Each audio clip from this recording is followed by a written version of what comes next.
I'm very pleased today to be here and thankful to the Saudi Students Club in Hamilton for inviting me today.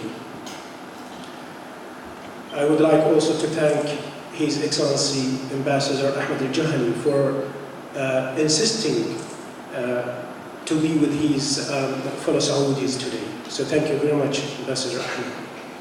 Also to thank is our friends here from Waikato University and also from Wintec Polytechnic. Our partners in Hamilton, of course, is Waikato and Wintec, but also we're very, very happy to see a lot of faces from Hamilton region here, or a city here, to attend this celebration. So thank you very much for accepting the invitation and coming to participate and share this moment with your friends from Saudi Arabia. Of course, Ambassador Ahmed Al-Juhani has talked about how King Abdulaziz actually unified Saudi Arabia in 1932. And I would like to emphasize this, actually, because it gives our students in this country a lesson of how to meet challenges. King Abdulaziz left Kuwait, an exile place for him, and went back to Riyadh to establish Saudi Arabia. He met a lot of challenges, a tribal society, divided one, a lot of international interest in the Arabian Peninsula at that time. And yet, with a very limited number of people, established one of the most influential countries in the world, economically, politically, and of course, in the religion side. From King Abdulaziz, of course, we would like to learn a lot. How to meet challenges, how to be brave, and how to extend hands for friends as well. So it is a lesson to be learned from King Abdulaziz, alhamdulillah. Also, I would like to emphasize the achievements of Saudi Arabia, one of which is the one that I'm proud to be part of, which is King Abdullah Scholarship Program. The King Abdullah Scholarship Program is a very genius program that was established by King Abdullah. And the aim of this program was to send young Saudi students all over the world to learn, not only from the academic achievements and development of the other country, but also from the cultures. And today we do have more than 150,000 Saudi scholarship students all over the world. Those students, inshallah, will go back to Saudi Arabia equipped with their certificates, but also with understanding, with friendship from different countries. One of these countries, of course, is in New Zealand. We are very much proud of our students here.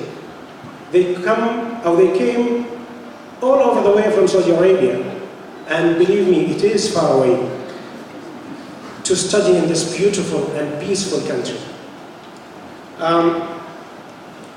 We do have now about 3,000 Saudi students studying in this country, interacting with people, learning from your rich culture, from your wonderful history, from the values that you've got.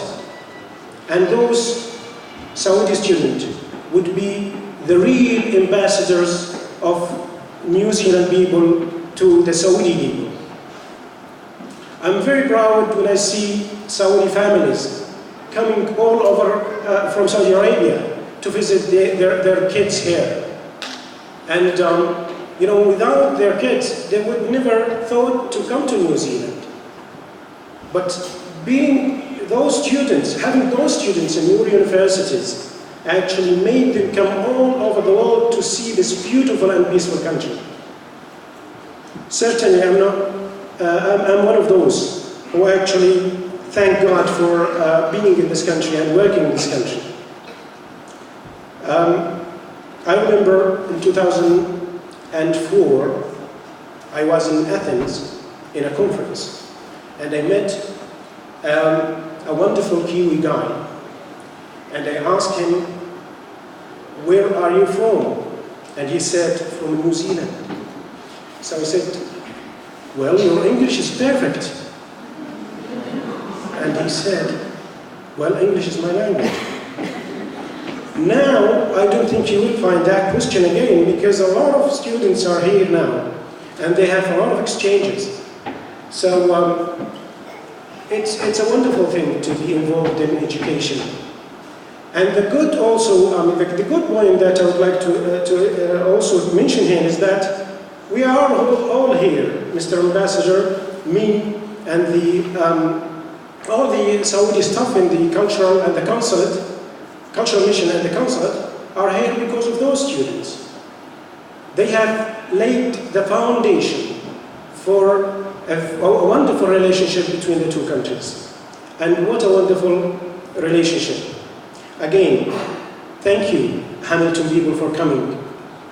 And thank you, the Waikato University staff, Professor Morris and Professor Flowers, for also coming here and sharing this moment with your students. Thank you very much. Wassalamu alaikum.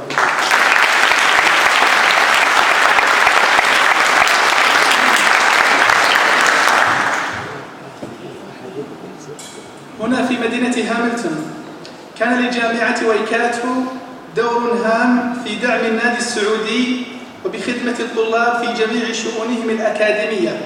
وبهذه المناسبة يسر البروفيسور براند مورس عميد كلية القانون بالجامعة أن يتفضل ليلقي كلمته مشكورا. Please welcome the Dean of Law, Professor Brian Morse, on behalf of the Chancellor of the University of Faculty.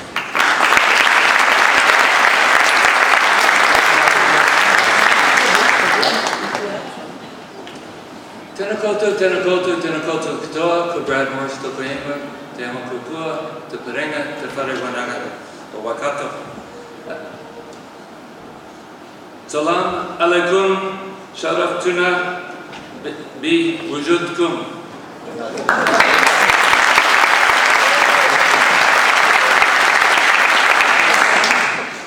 If my Tanao Maori didn't give it away, I'm sure my Arabic did, that I'm not Kiwi born or native to either of those two languages. But it does give me a great pleasure in my role, both as the Dean of Law at the University of Waikato, but also the person who has the pleasure of chairing the regional working group on the Middle East amongst the university, to give a warm welcome on behalf of the University of Waikato, first of all to, as Dr. Al-Taibi just indicated, the reason that brings us here this evening are the wonderful students from Saudi Arabia.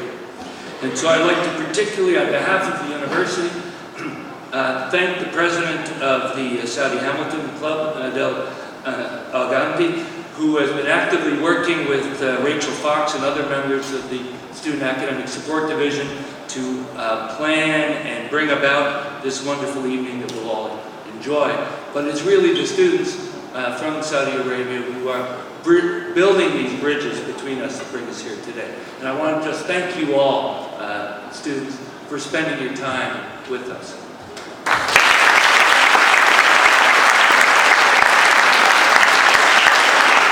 This is also an event in which we get to embrace the partnership between the Waikato Institute of Technology, WinTech, and the University of Waikato. And so, of course, we welcome Mark Flowers, the Chief Executive Officer of WinTech, here with us this evening.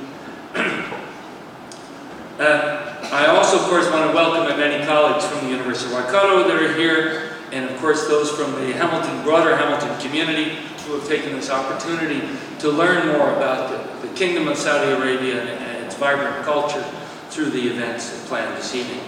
And most importantly, of course, a very warm welcome to our esteemed special visitors to the campus, who honor us with their presence on behalf of the Kingdom of Saudi Arabia as we celebrate the National Day of Saudi Arabia. The Saudi Consul General, His Excellency Ambassador Ahmed Al-Jahani, and the head of the Saudi Arabian Cultural Mission, Dr. Satam Al-Ataibi.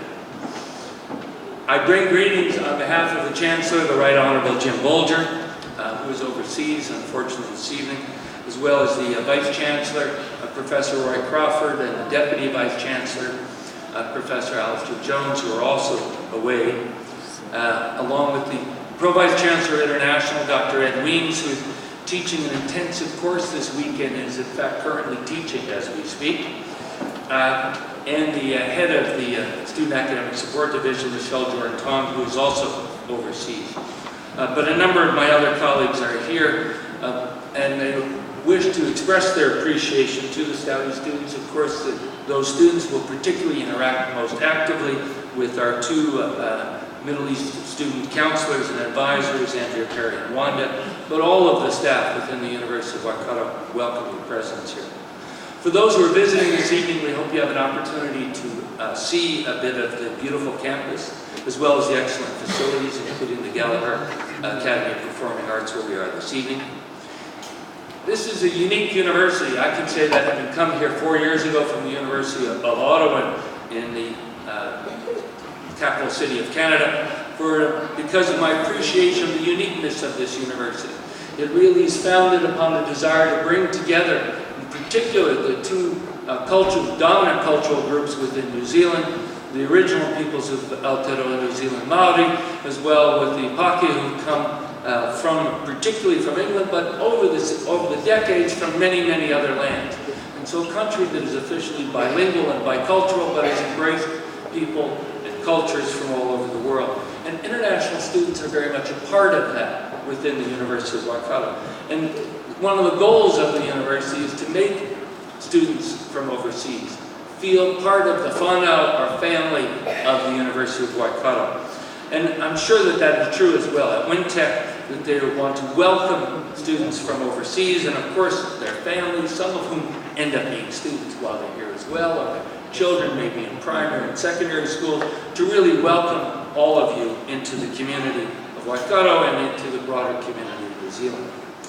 We're particularly pleased and honored to be seeing more Middle Eastern students, and especially from the Kingdom of Saudi Arabia, coming to the University of Waikato, coming to Hamilton and Wintec as well in recent years. It wasn't very long ago that the first Saudi Arabian student enrolled, a mere 13 years ago in 2000, at the University of Waikato, starting in a graduate diploma in marketing. He later transferred to a postgraduate diploma in marketing and completed that qualification 12 years ago in 2001.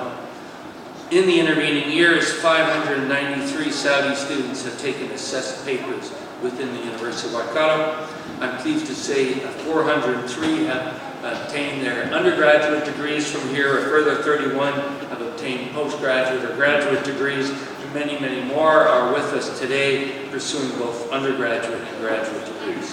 And we hope that we will see Saudi Arabian students progress into postgraduate studies, pursuing their PhD with us in the very near future to take advantage of the many options that are available within the University of Waikato for advanced learning.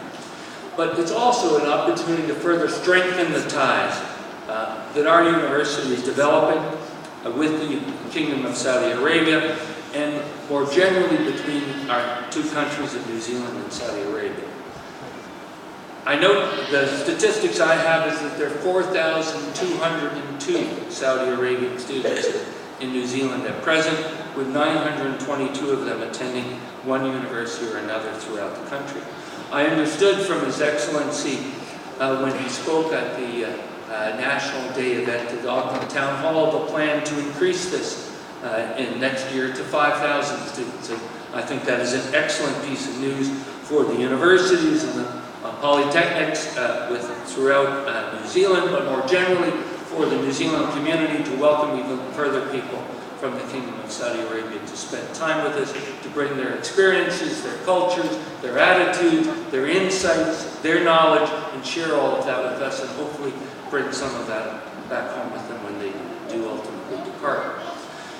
The studies, and we try and encourage international students to have a positive experience here. We also ask them about their experiences, and the recent international surveys that we've conducted show that our students, international students generally, including Saudi students, regard their experience here in a very positive light.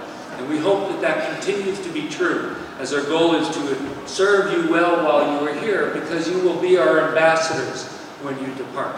You will be the ones who will convey to all of your friends and family, work colleagues, and those with whom you meet your perceptions of New Zealand and your perceptions of the University of Waikato in particular. And we hope that those perceptions are very, very positive ones, and that you encourage others to follow in the footsteps, the paths that you have blazed, to come to New Zealand as well, to pursue opportunities in education. I also am thankful for the Kingdom of Saudi Arabia for now establishing scholarships for New Zealand students to have a similar experience of going to Saudi Arabia to study. One of our own students in the law faculty, Eli Barata, has been awarded a scholarship to go to Saudi Arabia, excuse me, both to learn Arabic and then also to pursue his studies in his goal of in building upon his law degree and his master's of law and pursuing a career in international relations. And so we very much welcome the opportunity that he has, and it's an expression of the generosity of the Kingdom of Saudi Arabia and its desire to further strengthen the ties between our two countries. And so it really is a wonderful opportunity for us to celebrate. The University of Waikato itself will be celebrating its 50th anniversary next year.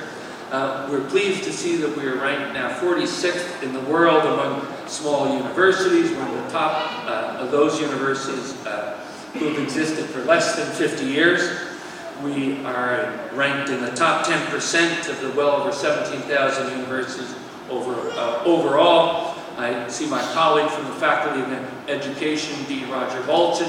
He and I have the benefit of being deans of faculty that are now ranked in the top 100 in the world, but there are many other departments and faculty within the University of Waikato who are clearly world class. And so we think that we do have a wonderful opportunity for Saudi students here, but not just for you to learn from us, but also from us to learn for you.